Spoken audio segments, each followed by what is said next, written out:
Ciborgue é um organismo no qual foi incorporada uma estrutura cibernética. Quase sempre associamos a palavra ciborgue com ser humano com partes cibernéticas, mas existem outros organismos que também possuem partes cibernéticas.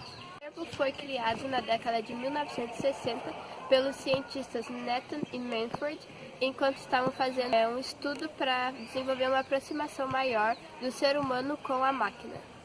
Os seres humanos, nós criamos a tecnologia com o intuito de facilitar a nossa vida. A tecnologia, nós podemos dizer que é tudo aquilo que, de certa forma, é novo. Como dito antes, a gente criou a tecnologia com o intuito de facilitar a nossa vida. Só que quanto mais ela facilita a nossa vida, mais a gente se torna dependente dela. E hoje a gente tem incontáveis sistemas operacionais, bancos de dados que processam e nós seres humanos criamos a tecnologia com o intuito de facilitar a nossa vida. E a gente pode definir a tecnologia como algo simplesmente novo, que inova, que pode ser aprimorado, enfim, algo novo. Só que quanto mais facilidade a gente tem na nossa vida, mais dependência a gente tende a ter com as coisas que facilitam ela. Então, por exemplo, a gente tende a ter muita dependência de um computador, de um celular, da internet e da tecnologia geral, assim. E hoje nós temos incontáveis sistemas operacionais com bancos de dados que processam e guardam informações, centenas de informações, sejam elas privadas ou públicas. Quem sabe essas inovações, essa aprimoração da tecnologia, ela tenha começado a partir da primeira Revolução Industrial, onde foram lá que foram criadas as primeiras máquinas que eram inicialmente movidas a vapor, logo depois foram movidas ao carvão mineral, e assim foram passando por um processo de, como posso dizer, de aprimoramento. Quem sabe? Nós não sabemos ao certo?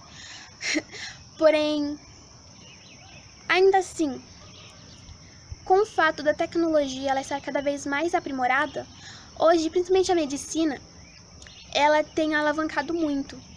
Porque, por exemplo, com o auxílio de microprocessadores e pernas biônicas, por exemplo, nós conseguimos fazer com que as pessoas que tinham membros, que elas não tinham, na verdade, membros do corpo, elas poderiam ter no lugar uma perna biônica, por exemplo, um braço robótico ou simplesmente uma mão robótica, que são ligadas ao sistema nervoso do indivíduo. Só que, se a gente pensar bem, toda essa tecnologia que a gente tem, acaba que o ser humano ele acaba se afogando nesse oceano de inovações que cada vez mais alavancam e cada vez mais aparecem mais novas coisas. E vou citar aqui um nome de um homem que teve as suas duas pernas amputadas por conta de uma tragédia que ele sofreu. E no lugar das suas duas pernas que faltavam, ele teve a oportunidade de colocar duas pernas biônicas. O nome dele é Hugh Herr, ou Hugh Herr, eu não sei como se pronuncia, mas ele fez uma palestra na TED explicando como que foi, ou por que ele teve os membros amputados e o que ele faz agora, atualmente. E ele está num projeto que se chama Designer Neuroincorporado, que é um projeto que constrói partes do corpo que pode, tem a forma de ossos e peles humanas, mas na verdade é como se fosse um protótipo robótico. E os designers que trabalham nesse projeto, eles dizem que num futuro próximo, não pode ser no futuro muito próximo, talvez demore algumas décadas para que ocorra esse futuro, mas eles dizem que A tecnologia vai estar tão avançada que vai ser difícil diferenciar as ferramentas que são os protótipos robóticos de uma mente e um corpo humano. Que vai ser difícil a gente dizer o que é biológico e o que não é, ou o que é natural e o que não é, ou até o que é humano e o que não é.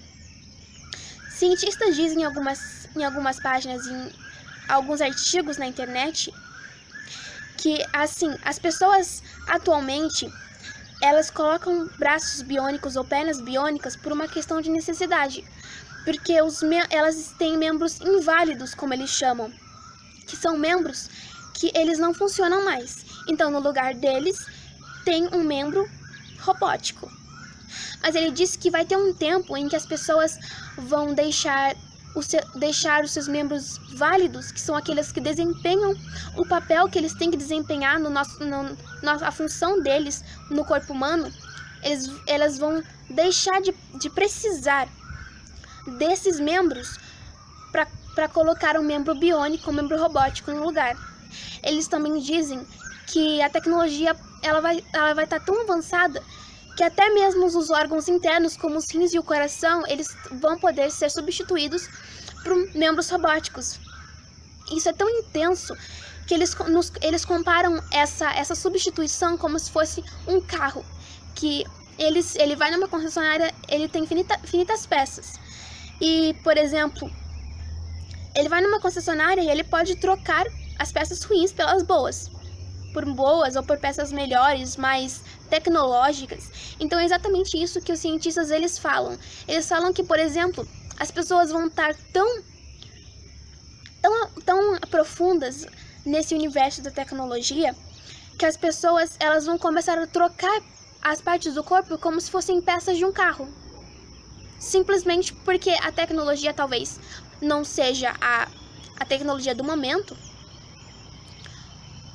e elas simplesmente sintam a necessidade de ter uma coisa diferente. Ou simplesmente porque elas simplesmente querem. Então a gente tem que pensar nesse propósito da tecnologia, nesse universo que a gente se aprofunda cada vez mais e às vezes a gente nem pensa no que a gente está fazendo. A gente simplesmente vai indo além, indo além, indo além. Quando a gente vê, já afogou. O mar já subiu, a gente já afogou, não tem mais ar, não tem mais nada.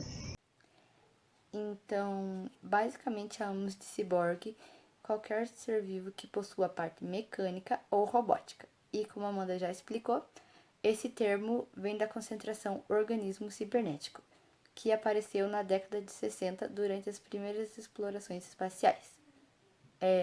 Porém, antes disso, durante o século XIX, os livros de Edgar Allan já descreviam homens com próteses, como, por exemplo, o livro O Homem que Foi Refeito, que foi publicado em 1839. A partir daí, o termo ciborgue se tornou popular e passou a ser visto com mais frequências nos filmes e séries, como, por exemplo, a série Doctor Who.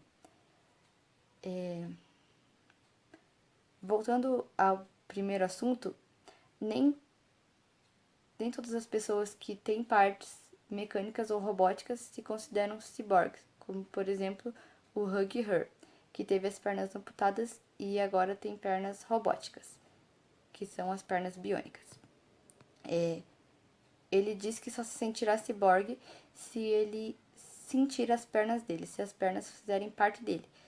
Por exemplo, quando ele pensa em mover a perna, o cérebro manda um sinal através do sistema nervoso que faz com que a perna se mova automaticamente.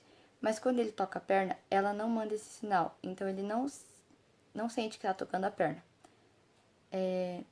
Porém, a gente já tem atualmente o primeiro ciborgue, que se chama Neil Harbisson. Ele nasceu com uma patologia que impede ele de distinguir as cores, mas graças a uma antena que capta a frequência da luz e manda para um chip que transforma essa frequência da luz em frequência sonora. Então ele ouve as cores através da condução óssea. Graças a ela, hoje ele consegue ouvir as cores.